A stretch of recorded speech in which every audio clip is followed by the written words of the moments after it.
শুভ দুপুর বন্ধুরা। আজকে আমি কিন্তু অন্য ধরনের একটি ব্লগ নিয়ে এসেছি, কারণ অনেকেই আমাদের এই গ্রাম্য পরিবেশের বিভিন্ন দিক দিয়ে দেখতে খুব ভালোবাসে। সে কারণে আজকের এই ভিডিওটি করা। আজ কিন্তু কৃষ্ণ জন্মাষ্টমী, সবাইকে জন্মাষ্টমীর অনেক অনেক শুভেচ্ছা রইল। আজ আমি দেখাতে চলেছি যে আমার সবজি বাগান থেকে কিছুটা সবজি তুলে নিলাম। আর বিশেষ করে হচ্ছে আজকের আমার কাকা শ্বশুর, ও কিন্তু বেশ প্রায় 200 মিটার দূরত্ব ওর বাসা। এই যে কাকা শ্বশুর এসেছে, সকালে বেড়াতে এসেছে। আমি ওকে দিয়ে, এই যে কাকা শ্বশুর কিন্তু খুব সুন্দর সবজি বানাতে পারে, সে কারণে আমি আজ ওকে বানাতে দিয়েছি।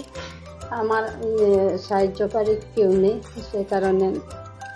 আর এই যে দেখতে পাচ্ছেন মাছকালাই, আজ কিন্তু আমাদের নিরামিষ, তাই মাছকালায় বাকল ছাড়ানো হচ্ছে। কাকা কিন্তু ও বিয়ে করেনি, মানে ব্যাচেলার, সে কারণে ও সবসময় নিজে রান্না বান্না নিজেই করে, তাই এগুলো কাজ সহজে করে থাকে।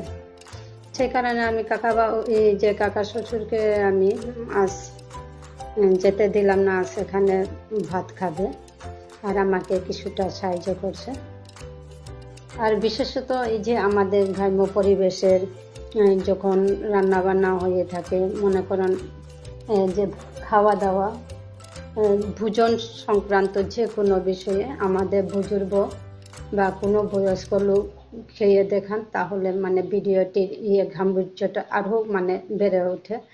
এটা আমার ধারণা আর কি। তাই আমি ভাবলাম যে কাকা শ্বশুরকে আজ খাওয়াবো, আর ইয়েটাও কিছুটা সবার সামনে তুলে দেব, আমাদের গ্রামীণ খাদ্য কীরকম বা আমাদের রান্না বান্না কীভাবে করি সেটা। আর আমার এই যে শাশুমা বসে রয়েছে অপেক্ষায় খাবারের জন্য। কিন্তু আজ আমি শুরুটা করেছি যে রুটি বাজার থেকে, সকালের এই যে চা নাস্তা থেকে আমি আজকে আমার এই ভিডিওটা শুরু করেছিলাম। তাহলে চলুন, welcome back to my channel with magic world KMW। আজকের ব্লগে আমি যে বন্ধুরা, হঠাৎ করে আমাদের অনেক সময় দেখা যাচ্ছে যে কিচেনের সবগুলো মানে থাকে না, যে মশলা জাতীয়। আমার কিন্তু এই একটা দেখালাম, এটা কিন্তু হাতকড়া বলে থাকি, আপনারা কি বলেন জানি না। এই হাতকড়া কিন্তু আমাদের যে কোনো নিরামিষ ডাল বলো বা মাছকালাই বলো, কালাই ডালে এগুলো কুচি কুচি করে দিলে খেতে খুব সুস্বাদু হয়, মানে গন্ধে স্বাদটা আরও বাড়িয়ে তোলে। এখানে দিয়ে দিলাম। আর এই যে একটা টিপস আপনার সাথে শেয়ার করছি, আজকাল কিন্তু আমরা সব মেশিন নিয়ে কাজ করে আছি। মনে করুন আমরা সব জাতীয় মশলা গুঁড়ো পাউডার দিয়েই মানে দিন পাড়ি দিচ্ছি। কিন্তু আজ আমার হঠাৎ করে এই যে মরিচ গুঁড়ো নেই, তাই ভাবলাম দোকান যাওয়া তো এখন হবে না, প্রায় দুপুরবেলা। তখন আমার হঠাৎ একটা আইডিয়া চলে এলো, এই যে শুকনো মরিচ নিয়ে এসেছিলাম, সেগুলো এভাবে ডাটা ফেলে দিয়ে এই যে এটাকে কিছুটা হালকা পাতলা কেটে নিলাম। না কাটলেও চলে, কিন্তু কেটে নিলাম, তাহলে তাড়াতাড়ি মানে ভাজা হয়ে যাবে। হালকা পাতলা ভেজে নিলাম এটাকে। তারপর আমি এটাকে পাউডার বানিয়েছি। এভাবে আমি যখন রান্না বান্না করে থাকি, আগে তো মা দিদিমারা সিলবাটাতে এগুলো পেস্ট করে নিত, বা আমরাও করেছি। আমরা যখন কলেজ লাইফে পড়েছি তখন কিন্তু আমরাও এভাবে করেছি। এই তো কদিন হলো যে নিয়মগুলো পাল্টে গেল। যাই হোক, গন্ধের জন্য আমি এটা দিয়ে ঢাকনা দিয়ে দিলাম। আর অপর পাশে এখন বসিয়েছি মাছকালাই ডাল। এবার আমি এটাকে নামিয়ে কিছুটা ঠান্ডা করতে দেব। আমি যে জিরে গুঁড়ো এভাবে ভাজা করে সেটাকে পাউডার বানিয়ে রাখি। এই যে এটাকে এবার মিক্সিং জারে দিয়ে আমি পাউডার করে বানিয়ে নিলাম। তাহলে এই যে একটা মানে সময় সাপেক্ষ একটা বুদ্ধি। হ্যাঁ, আপনাদের হয়তো সবারই সম্বাসের জন্য এগুলো মরিচ আমরা কম বেশি রেখে দিই। আমাদের বাসায় এটাকে কেঁচোকুড়ি মরকশি বলে থাকি, মরিচকে মরকশি বলে থাকি। সম্বাসের জন্য এগুলো তো সবার ঘরেই থাকে। তাহলে যখন পাউডার মরিচ গুঁড়ো থাকবে না, তখন কিন্তু আমরা এভাবেও করতে পারি। হালকা পাতলা কড়াইয়ে ভেজে নিয়ে তারপর পাউডার বানিয়ে ফেলতে পারি। এভাবে আমি সংগ্রহ করে রেখে দিলাম। প্রায় 25 গ্রামের মতো হয়েছে গুঁড়োটা। বেশ এই যে মানে বিপদ কি মানে সেই সময়ের জন্য আমি আর কারো কাছে চাইতে হলো না, যে বুদ্ধি খাটিয়ে আর কোথাও যেতে হলো না। বেশ এভাবে বানিয়ে ফেললাম। আর গুঁড়ো জিরে গুঁড়ো আমি এভাবে বানিয়ে রাখি দিই। আগে কিন্তু পাউডার কিনে আনতাম, পাউডার 100 গ্রামে পড়ে আমাদের এমডিএস 115 টাকা জানি। কিন্তু এভাবে হলে আমাদের 100 গ্রাম গুটি জিরা কিনলে 40 টাকা। তাহলে কতটা মানে আমরা আয় করতে পারি, এই যে আমরা গৃহিণীরা আয় করতে পারি। তাহলে এগুলো মাথায় রাখলে খুব ভালো মনে হয় আমাদের গৃহিণীদের জন্য বলছি। আর এই যে গতদিন আমি শেয়ার করেছিলাম আমার মিষ্টি কুমড়ো, কিন্তু মিষ্টি কুমড়ো এই যে এখন ভাদ্র মাস, কিন্তু ভাদ্র মাসে মিষ্টি কুমড়ো ফল আসে না। তাই আমি যে ডগাগুলো কেটে নিচ্ছি, আজ একটা ভাজা করব। কারণ এদিকে ভাত বসিয়ে অপর পাশে এরকম সবজি তুলে নিয়ে আনা, এটাও কিন্তু খুব খুশি লাগে, মনে একটা আনন্দ লাগে সত্যি। আর তারপর তো আমি যাব ছাদে। ছাদে রয়েছে আমার উচ্ছে গাছ, বেগুন গাছ, মরিচ গাছ কিন্তু সবে মাত্র হতে শুরু করেছে। তাই বলে যে মরিচের ফুল আসেনি বা মরিচও আসেনি, কারণ অনেক ছোট গাছটা, হয়তো দেখতে পাবেন। এই তো আমি ছাদে চলে এলাম, কিন্তু যে ঠিকঠাকভাবে যে আমি এটা করতে পারছি না, ক্যামেরা করার কেউ লোক নেই, তো এক জায়গায় রেখে দিয়ে তারপর শ্যুট হচ্ছে। যদি ঠিকঠাকভাবে দেখাতে পারতাম কি সুন্দর হতো এই যে পরিবেশটা, সবুজ প্রকৃতির সাথে আমার সবজি হারভেস্ট করা, খুব সুন্দর লাগতো দেখতে। তাহলে চলুন অপর পাশে মাত্র শুধু দেখাবো আমার যে উচ্ছে গাছটা কি পরিমাণে বেড়ে উঠছে আর ফল কিভাবে এসেছে সেটা দেখে আসবো। চলুন।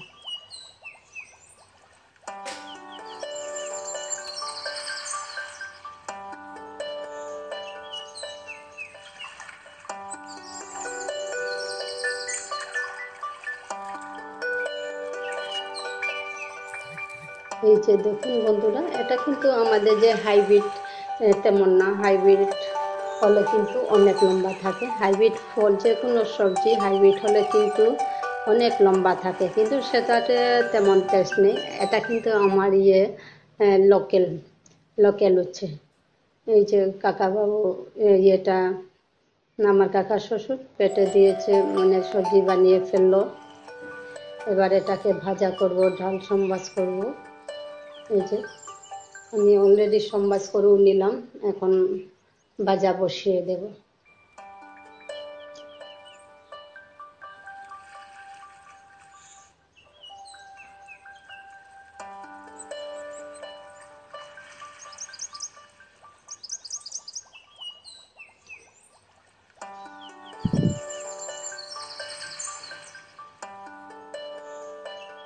আচ্ছা বন্ধুরা, কেউ যদি লাইক দিতে ভুলে বসেন প্লিজ লাইক করবেন, আর অ্যাড স্কিপ করবেন না বন্ধুরা প্লিজ। আর এই যে যারা আমাকে রিকোয়েস্ট করেছেন যে গ্রাম্য পরিবেশের আরও ভিডিও ওরা দেখতে চায়, বা গ্রাম্য পরিবেশের ভিডিও দেখতে যারা ভালোবাসেন, প্লিজ সুন্দর একটা কমেন্ট করতে বলবেন না। আজকের ভিডিওটি কিন্তু আজই শ্যুট করা হয়েছে, তাই মানে সেদিকে সময়ের দিকে লক্ষ্য করে আমি নিজের প্রাকৃতিক পরিবেশটা তুলে ধরার মতো টাইম আমার হাতে ছিল না। সে কারণে অল্প একটু আমার শুধু রান্নাঘরটাই শেয়ার করেছি। আর এখানে আমি ভাজা বসিয়ে দিলাম, সেটা কিন্তু আমি এই যে শুধু ঝোল না দিয়ে একটু মাত্র মশলাতে ঝোল দেব, তারপর তো আমি সব ডেকে ডেকে ভাজা করে নেব।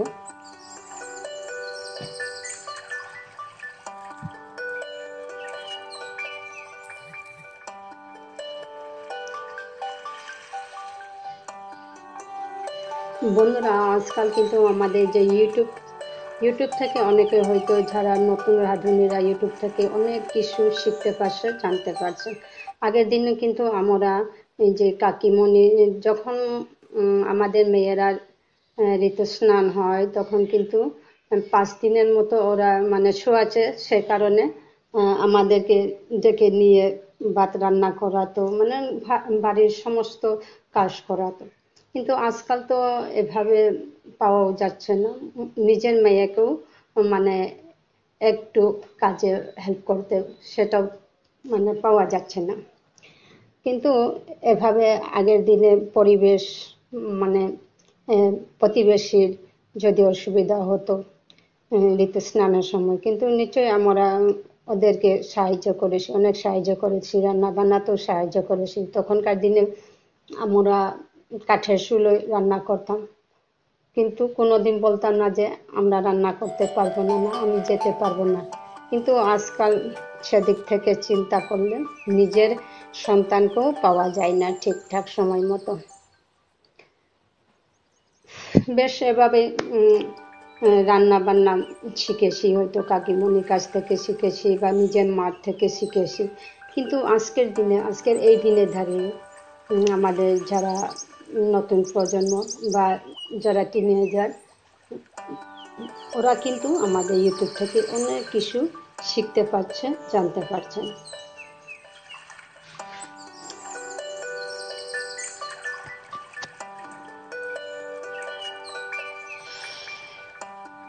হয়তো আশা করছি বন্ধুরা, আমার এই যে গ্রাম্য পরিবেশের বা আমাদের নিজের রান্নার নমুনা কায়দা শেয়ার করলাম, হয়তো ভালোই লাগবে।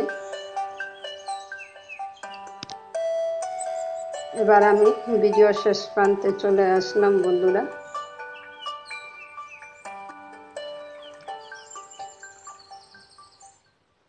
এই যে সার্ভ করে নিলাম, এবার খেতে দেবো আমার কাকা শ্বশুরকে আর আমার শাশুড়ি মাকে খেতে দেবো। কাকা শ্বশুর বলছে স্বাদ হয়েছে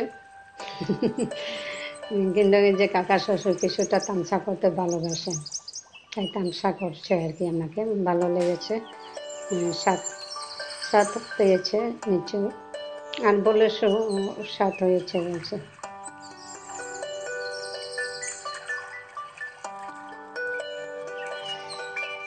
তাহলে বন্ধুরা, আচ্ছা এখানে সমাপ্ত।